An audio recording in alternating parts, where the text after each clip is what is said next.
afternoon, ladies and gentlemen. My name is Russell Trimball, here today with the first episode of Hillbilly Cooking. Now, the reason why we calling this Hillbilly Cooking is I am a hillbilly. Yes, sir, from the mullet down to the trucker head, down to the generically messed up teeth. Ooh-wee, yes, sir. Today's show is going to be on soup.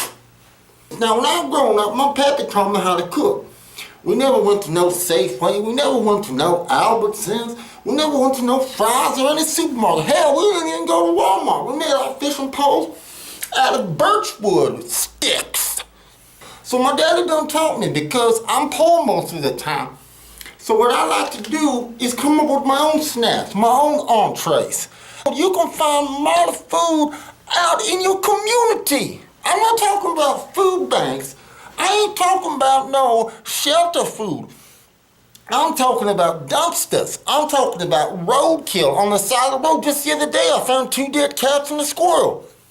Took them back, shaved them down, cut them up, threw them in a pot, made up some stew with some rotten carrots and vegetables I found in the back of Fry's dumpster. I mean, people are crazy. So we're gonna go on a little adventure today. You gonna come with me? We gonna collect some grub. We gonna collect some little critters. We gonna bring them back and we gonna make a stew. We gonna make a stew. You ain't never got to go hungry, even if you don't got money. Nature provides all, ladies and gentlemen. You don't even have to kill it. You find it there and just wash it down a little. Just wash it down a little, that's all. And by the way, this is my company, In and Out Automotive Lubrication Expert. Lubrication expert, ladies. You want to get lubed up and pumped? I'm your expert, baby. I'm your expert, baby. All I know is we gonna make some goddamn good soup today. Okay? Ladies and gentlemen, I'm back. I shaved off the mustache because I didn't quite like it. It was trickling all up in my nostrils. There we go. Now you see the full effect, side effect. Got that mullet going on right there. Ladies like that. Tank top underneath the work shirt. Yeah, stuff like that. So this tradition my daddy handed down from his grandpappy.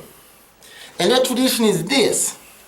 We take the blood of these few small rodents and extract it out through a syringe like this here that's already loaded up. We get that creature's blood, and then we inject it into ourselves. Because the Indians did that. The Indians did that.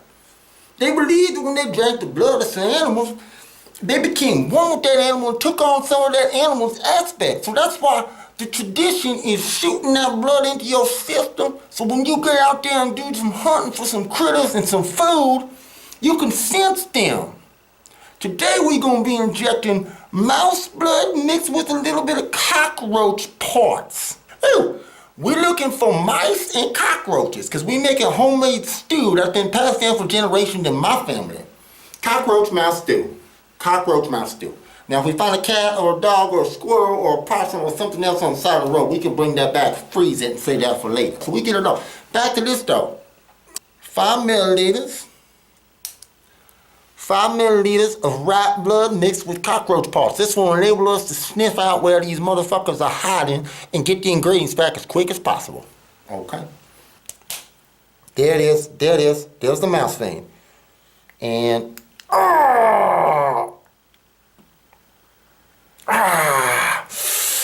woo-wee, woo, back up to me now. Okay, now we ready to go out, ladies and gentlemen. Let's hop in the car and get ourselves some rodents and get out of this mess. But here we are, ladies and gentlemen. Fucking A, we gonna have to get this shit done. Now I'm gonna take us to a few spots that I know that are pretty safe. I was beat down with a nightstick at one of them about a month ago. But these people out here, you people out here on the West Coast don't understand this shit, man. When you hungry, you can live good off the fat of the land, baby. People were doing it for centuries before we had them goddamn processed foods and shit. I've got a new location involving my cousin Leroy, who is also down here, which Leroy was my cousin Misty's brother. And me and Leroy are still friends, even though me and his sister had sexual intercourse and had a child together. We still friends. And Leroy done called me up and told me about this new spot down over here, over yonder over here, and stuff like that. And we're gonna go down there and just take a look at it. Take a look at it. I have gotten myself in trouble with video cameras. I got caught butt humping a raccoon in my barn when I was about 19. First video camera I had, and we got a nice old raccoon, me and my cousin. It was Leroy, in fact. Got a nice, big, fat raccoon. And for some reason, I got sexually turned on, so I shaved its ass and went to town on it. Leroy was filming as he was jacking off, and that's just a normal thing down where I come from. Ain't no thing. What happened was my pappy walked in. My pappy walked in, threw a beating on me so quickly, and I fell to the floor and was hurting bad. So later on that evening, I hear some rustling down in the barn area.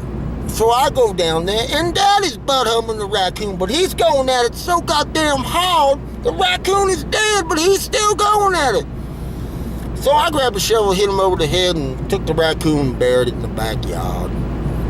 Went back a couple months later because we was hungry. I went back, dug it up, made a stew. So those are just some last stories from old me, Russell Trimball.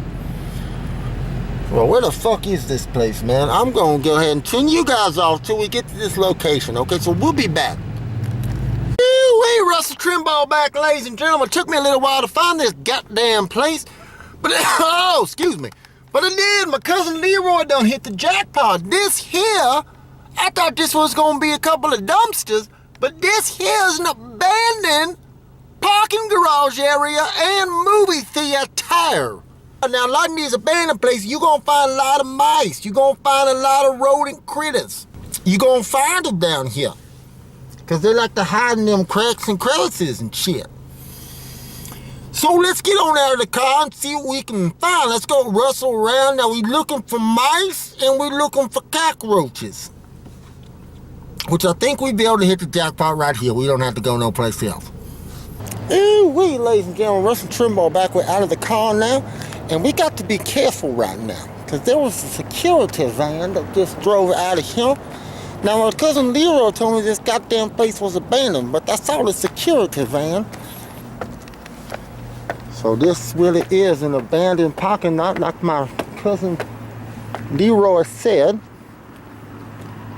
And I don't see any areas where some critters might be. Okay. Okay, ladies and gentlemen, we're on the beginning of our travels here in our search for some critters. And as you can see, this is a wide open area. I do want to travel underneath, but there was a security guard that came by. Oh shit, look at this, ladies and gentlemen. I done found a place. I done found a place where I think some mice might be hidden. Look at that right here, that little hole right there. You can see that there's some mice in that hole. I believe, oh shit, there's a young lady walking with her goddamn dog. These goddamn people just don't go away. They just interrupt shit all the time. So we're gonna go exploring in this hole real quick. Let's take a look, shall we? Oh shit. Oh shit. Let's get in there, ladies and gentlemen. Let's get the fuck on in there. Okay. Oh my God, would you look at that, ladies and gentlemen. Oh my God, ladies and gentlemen, we found some dead mice up in here. Oh yes. Ew-wee. We done found them on the first try, ladies and gentlemen. The first place we looked, we found some mice. Now look at these creatures. They dead. But they still good. They gonna work for us too. So what we need to do right now is we need to do some pre-cleaning. My daddy always taught me, get them clean before you bring them home, then you can wash them again, protects against disease, protects against sickness. So let's just take these little guys here by the tail.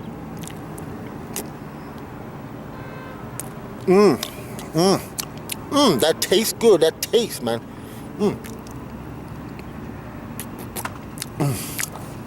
Okay, now I didn't bring my bag up here with me, so we're gonna stuff these in my shirt pocket. We're gonna start these in the shirt pocket.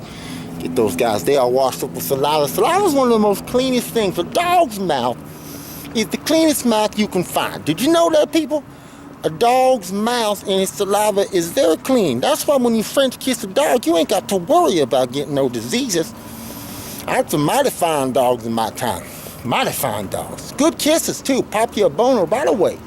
Pop you a boner right away, yes sir. But you know what Trump said? Make America great again. Part of making America great again is getting your own food.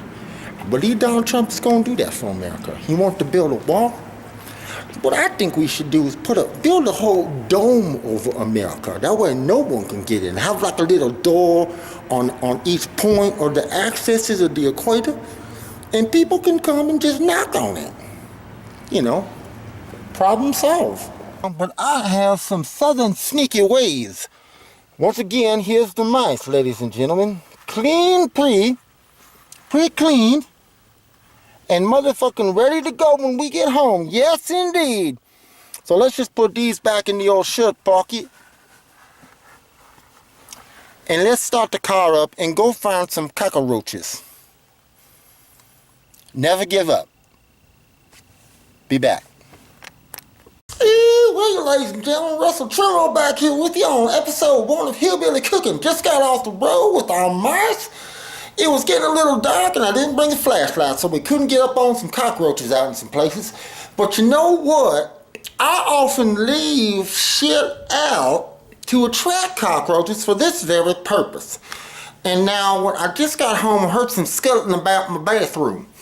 And most of the cockroaches I get here are California kings, or sewer roaches, which are big. And I've heard some scuttling about here in my bathroom, in the bathtub area. So we're gonna go ahead and check it out and see if we get any cockroaches. Let's go ahead and take a look, shall we? Here we. Oh damn, ladies and fucking gentlemen, there's some cockroaches. They look dead because I leave some poison out.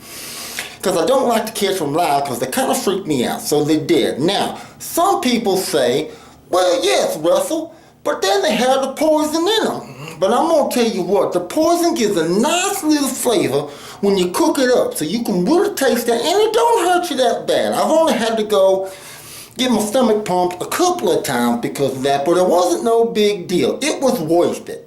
It was worth it. So let's grab these damn here cockroaches, shall we? Oh, look at these things, man. These are big, nice ones. Look at these. These are pretty nice. These are some nice, juicy size. Looks like they're all in good symmetry. Oh, okay. Okay, so we got the cockroaches. We got the mice. Let's go look up the setup now and see what we add in this stew. Okay, so let's go ahead and get down here and take a look. Let's get down camera size, shall we? Okay, ladies and gentlemen.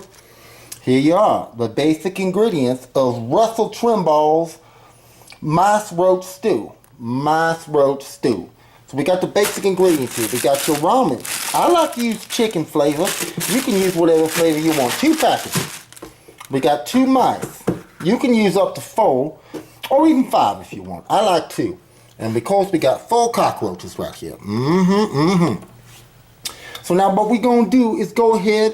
What we do is, first of all, before you start boiling the water, you want to go ahead and just drop the mice and roaches in there before the water boils. Then you want to start boiling the water, because when you boil the water with them in there, they slowly heat up and they cook more thoroughly. So let's drop that in. Let's drop the mice in there. Go ahead and get your roaches. Drop them roaches in there. Then go ahead and turn your... you want to start this at medium high. That may vary from oven to oven. Mine is a motherfucking blazer, like the summer nights and summer days in my hometown of Mississippi, Chastity Belle town. So I keep it on medium high. Now that's going to give you a real nice flavor there. When them mice start heating up and them roaches start heating up, real nice flavor. Now, you can use the seasoning in the ramen, but personally, I like to actually use a little bit of Lowry seasoned salt as well. It gives it a little cooking touch. It also brings out the arsenic in the roaches and helps derive that out of there so you don't have so much in your system. Okay? So, ladies and gentlemen, once this comes to a rapid boil, you add the ramen. And then the last thing you want to do is put the Lowry's in there before you drain some of the water. And then add the seasoning of the ramen, and boom, you've got mice roach stew. So, let's boil this up and we will come back and show you the finished product. Goddamn success! Glory! Okay. So let's go down and look at the finished product, then we'll go ahead and eat it. I ain't gonna show you me eating the whole goddamn thing, but we'll come back when I'm done. So, here we go. Look at that right there. Look at that. That's real nice. Look at them. Now, see, I like to take the roaches and mice out and then just place them on the top because they nice and steamed up. They nice and cooked up. And so they just sitting on the top right there with all that goodness up on in them. So that's it, ladies and gentlemen. Roach rat stew. Southern style. Hey, ladies and gentlemen, Russell Trimball back at the end of our first show. Thank you for being a part of this, ladies and gentlemen. So, thank you for watching episode 1, Soup Cooking. Rat Roach Soup. Join the next week on episode 2 where we're going to take a look at Possum Surprise. I'm not going to tell you what the surprise is, but let me tell you something. It is good. So thank you all for tuning in. Remember, the South will rise again. Donald Trump, let's make America good again. And thank you for watching America.